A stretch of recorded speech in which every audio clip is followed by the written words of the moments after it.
How long did you try the stripping thing?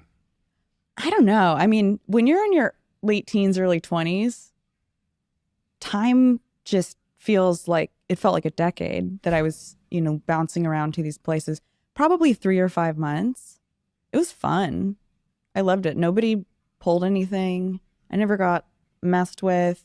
I drank my White Russians and ate the Subway sandwich from next door and played photo hunt. And I wasn't even 21. I used someone else's ID to work there. And I got to dance to music that I liked.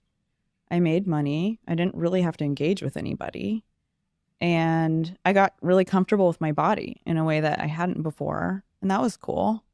They say, I read in your book where you said that you believe you hold the world record for having the most shitty jobs, like back to back throughout that period of your life. They say, I've learned this from this podcast, that every job teaches you something. Mm-hmm. And that thing can be applied to business. There's always a sort of a transferable skill or whatever learned.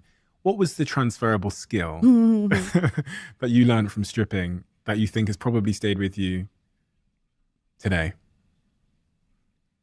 I think that even though I didn't have the upper body strength to be the traditional one upside down swinging around, what I could do, I mean, it was like shuffle around and whatever was enough, and still charismatic enough and still great enough to entertain other people.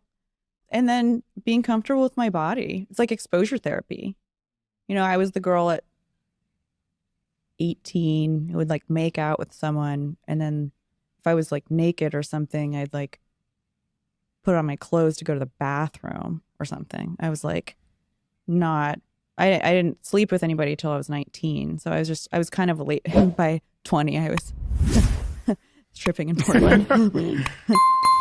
I'll tell you the crescendo of that experience. So dating Wade, the alcoholic fry cook who was 10 years older than me.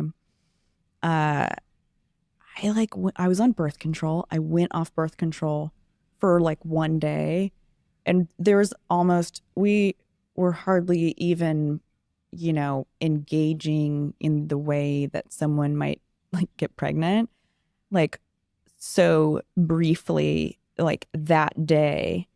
And then no other day. Sex. And you're like, yeah, I'm like, I don't know. I don't know who's watching. And I wound up pregnant. So I'm like 20, maybe 19. And I went to the sliding scale women's clinic, and it was the only day I could get in, but it also happened to be the day of my court date because I had gotten arrested for shoplifting.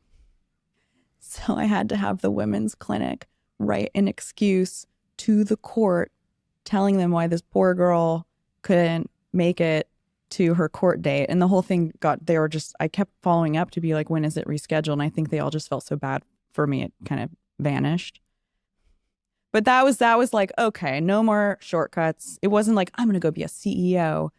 But it also just taught me that breaking some rules puts you in other people's hands. And I was, being arrested. I'm not as autonomous as I would have liked to have been. And, even with stripping, to a certain extent, it was a shortcut. I was trying to evade, like, working hard, but it was also a lot of fun. But that was a low point. I've had lots of low points. But at least it's like this, right? It's been like this. It doesn't ever go that low. There's clearly a slight issue here with authority.